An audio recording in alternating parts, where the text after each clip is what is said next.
भाई लोग, मैं हूँ फैक्ट भाई और आपको अगर मैं बोलूं कि अमेरिकी घरों में बेडरूम हॉल के अलावा बाथरूम टॉयलेट में भी एसी लगा हुआ होता है तो आपको कैसा लगेगा? अजीब ना? पर अमेरिका में 75% घरों की यही कहानी है। लेकिन ये तो कुछ भी नहीं, क्योंकि क्या आपने कभी सुना है कि किसी की बिल्डिंग, सोसाइटी या घर के बाहर सिक्योरिटी गार्ड ही ना हो? नहीं ना? लेकिन किंतु परंतु बंधु, इनके यहाँ तो लगभग 30% घरों में वॉचमैन भैया होते ही नहीं है। तो आखिर ये अपने घरों को सुरक्षित कैसे रखते हैं? सब सवालों का जवाब देगा आपका फैक्ट भाई। पर उससे पहले आपको ये जानकर हैरानी होगी कि ये जो हॉलीवुड मूवीज में आप सारे बड़े बड़े आलीशान घर देखते हो ना, वो सारे लकड़ी के बने होते हैं। हाँ, सच्ची। और इसके अलावा भी अमरीकी और भारतीय घरों में बहुत सारे डिफरेंसेस हैं, जिन्हें हम देखेंगे in our today's video title India's houses versus USA houses. Number 1, ठंडा ठंडा कूल कूल। भाइयों, आपको ये जान के हैरानी होगी कि एनर्जी इंफॉर्मेशन एसोसिएशन के एक आर्टिकल के मुताबिक अमेरिका के 87% घरों में एसी लगा हुआ है, जिनमें से 75% घरों में तो सेंट्रलाइज्ड एसी है। यस, सेंट्रलाइज्ड, यानी घर में घुसते ही हर जगह आपको बस शॉपिंग मॉल वाली फीलिंग आ जाएगी। क्योंकि सेंट्रलाइज्ड एसी यानी घर में सिर्फ हवा आने के लिए वेंट्स होंगे, बट कहीं आपको एसी कहाँ लगा हुआ है ये नहीं दिखेगा। ठीक ऐसे ही इनके घरों में भी ऐसा ही सिस्टम होता है, जहाँ kitchen, hall, bedroom, bathroom, toilet, अलमीरा और पता नहीं कहाँ कहाँ ऐसे एसी के वेंट्स लगे हुए होते हैं, जहाँ से ठंडी ठंडी हवा 24 घंटे आती रहती है। और इस बहती हवा को कंट्रोल करने के लिए इकलौता कंट्रोलर दिया हुआ होता है, जिससे पूरे घर के टेम्परेचर को बढ़ाया या घटाया जा सकता है। और हाँ, इसी एसी के सिस्टम में हीटर का भी ऑप्शन मौजूद होता है। क्या है ना, इनके यहाँ बर्फ वगैरह का भी झमेला होता है, इसलिए पहले से ही सारे इंतजाम किए हुए होते हैं, यानी अलग से हीटर पे खर्चा करने की नौबत ही नहीं आती है। वहीं दूसरी ओर अगर हम इंडियन घरों की बात करें तो लाइव मिंट के एक आर्टिकल के मुताबिक ओवरऑल इंडिया के सिर्फ 5% घरों में ही एसी लगे हुए हैं। उसमें से कितनों के पास सेंट्रलाइज्ड एसी है, इसकी जानकारी तो ऑनलाइन उपलब्ध नहीं है। तो सोचो कितने कम परसेंट होंगे या नहीं होंगे। अब ऐसा इसलिए हो सकता है क्योंकि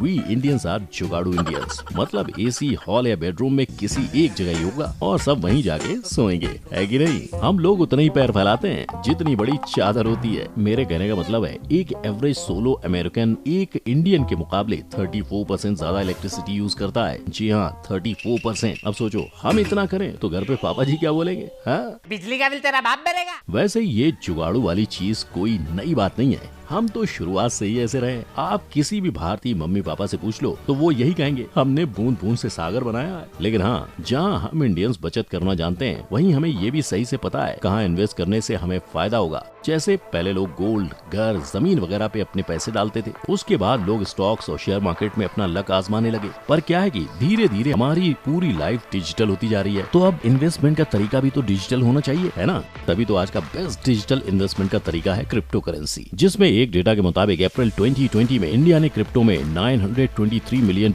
इन्वेस्ट किए थे। वहीं एक साल बाद में 2021 तक वो इन्वेस्टमेंट बढ़ के 49,000 करोड़ रुपयों तक पहुंच चुका था। इसका रिटर्न ऑफ इंटरेस्ट तो अलग ही चल रहा है भाई। 2016 में एक बिटकॉइन का भाव 21,000 रुपए चल रहा था। उसी एक बिटकॉइन का भाव आज 46 लाख रुपए चल रहा है, मतलब 5 साल में 219% ज्यादा। इतना तो गोल्ड या एफडी भी नहीं देता भाई। अब अगर आपको भी अपना पैसा क्रिप्टो करेंसी में डालना है तो कहीं और देखने की कोई जरूरत ही नहीं है, क्योंकि कॉइन स्विच कुबेर इंडिया का बेस्ट क्रिप्टो करेंसी का प्लेटफॉर्म है, जहां आपको अपनी पूरी जमा पूंजी डालने की भी कोई जरूरत नहीं है। क्योंकि यहाँ तो आप सिर्फ 100 रुपए से इन्वेस्टमेंट स्टार्ट कर सकते हो और आप 100 से भी ज्यादा तरह के क्रिप्टो करेंसीज के साथ ट्रेड कर सकते हो। और घबराओ मत, ये कोई ऐरा गैरा ऐप नहीं है जो आपके पैसे निकल जाएगा, क्योंकि यहाँ रजिस्ट्रेशन करते वक्त KYC किया जाता है, जो सिर्फ 100% जेन्युइन एप्स में ही होता है। उसी के साथ यहाँ इंस्टेंट विड्रॉल की भी सुविधा होती है। तो जल्दी से डिस्क्रिप्शन में दिए गए लिंक से कॉइन स्विच कुबेर ऐप को डाउनलोड करो, क्योंकि ऐसा करने से आपको मिल जाएंगे 50 रुपीज के बिटकॉइन एकदम फ्री।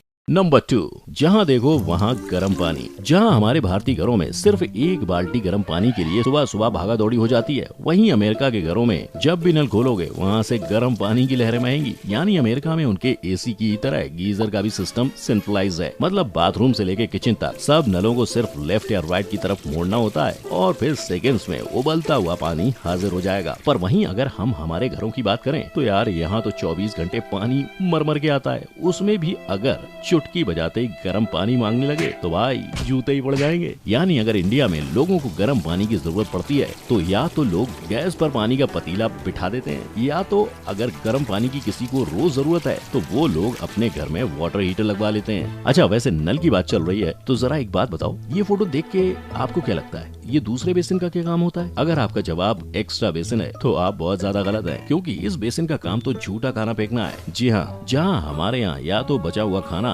रास्ते के कुत्तों के नसीब में होता है या तो हमारे अगले दिन के ब्रेकफास्ट की प्लेट में, वहीं अमेरिकन घरों में ज्यादातर बचा हुआ खाना कचरे के डिब्बे में ही फेंका जाता है। और इसी प्रक्रिया को साफ तरीके से करने के लिए ये किचन में ये गार्बेज डिस्पोजल करने की बेसिन बनी हुई है, जो बिल्कुल एक मिक्सर की तरह काम करती है। बस फर्क इतना होता है कि इसमें क्रश हुई चीजें डायरेक्ट कूड़े में जाती हैं। नंबर 3, लकड़ी का घर। वैसे एक बात तो है, अगर कभी अंबुजा सीमेंट वाले अपना धंधा बढ़ाने के लिए अमेरिका चले गए तो इनका तो कारोबार ही बंद हो जाएगा, क्योंकि यार 7 समंदर पार अमेरिका में लगभग 90% इमारतें लकड़ी की बनती हैं। अरे भाई, मैं मस्ती नहीं कर रहा हूँ। यूएसए में कंक्रीट सीमेंट का इस्तेमाल सिर्फ और सिर्फ इमारत की बुनियाद के लिए किया जाता है, बाकी पूरा का पूरा ढांचा लकड़ी का बना होता है। लेकिन लेडीज एंड जेंटलमैन, ये लकड़ी की इमारत बनाने के पीछे भी एक सॉलिड कारण है। वहाँ सीमेंट की सिर्फ एक गोनी 9000 की बिकती है, क्योंकि क्या है ना, वहाँ की इंडस्ट्रीज और फैक्ट्रीज में सीमेंट और कंक्रीट का बहुत ज्यादा डिमांड है, जिसके कारण उसका भाव भी आसमान छूने लायक है। तभी तो इनको एक घर बनाने के लिए 100 जितने पेड़ काटना ज्यादा फायदेमंद लगता है। लेकिन ये सिर्फ इकलौता कारण नहीं है। इसके अलावा सीमेंट की तुलना में लकड़ी के कारण कंस्ट्रक्शन का काम भी नॉर्मल से कहीं ज्यादा जल्दी पूरा हो जाता है। वहीं दूसरी ओर हम भारत की बात करें तो यहाँ सारी इमारतें और घर सीमेंट या ईंट के बने होते हैं, और ऐसा इसलिए क्योंकि पहले तो हमारे यहाँ अमेरिका की तरह हजारों में झाड़ नहीं उगाए जाते हैं। दूसरी बात ये कि सीमेंट से बने घर पानी के गीलेपन को जल्दी सोख लेता है, जिससे कितनी भी बारिश क्यों ना हो, इमारत सालों साल तक टिकी रहती है। इसके अलावा भी सीमेंट में लकड़ी की तरह आग लगने का डर नहीं रहता है। और आखिरी और सबसे इम्पोर्टेंट बात यह है कि इंडिया में एक सीमेंट की बोरी 400 से 500 रुपए में मिल जाती है। यानी कंक्रीट, सीमेंट और पत्थर का इस्तेमाल करने से सस्ते में काम निपटाया जा सकता है। मतलब पैसे की बचत भी और इमारत की मजबूती भी। नंबर 4, छत की कहानी। वैसे आपको बता दूं, अमेरिका में छत पर कपड़े सुखाने की या गर्मी में खटिया डाल के फैल जाने की या आम का अचार सुखाने का तो सोचना भी मत, क्योंकि इनकी छत पर ये सब करने की जगह नहीं होती है। और ऐसा इसलिए क्योंकि उनके यहाँ की छत कुछ इस तरह की दिखती है। मतलब समझ रहे हो, कोई इंसान भला क्यों ऐसे स्लोपिंग छत पर कुछ रखने जाएगा। खैर वो सब छोड़ो, असली बात ये है कि वहाँ की छत का ये डिजाइन होने का भी अपना रीजन है, जो ये है कि अमेरिका के लगभग हर राज्य में बर्फ गिरती है, वो भी एकदम फुल फोर्स में, जिससे होता ये है कि ऐसे स्लोपिंग वाले छत होने के कारण बर्फ को साफ करने का काम बिल्कुल आसान हो जाता है। अब तुम ही सोचो, अगर वहाँ हमारे जैसे फ्लैट छत होते तो बेचारे लोगों को बर्फ साफ करते करते जमाना निकल जाता। और वैसे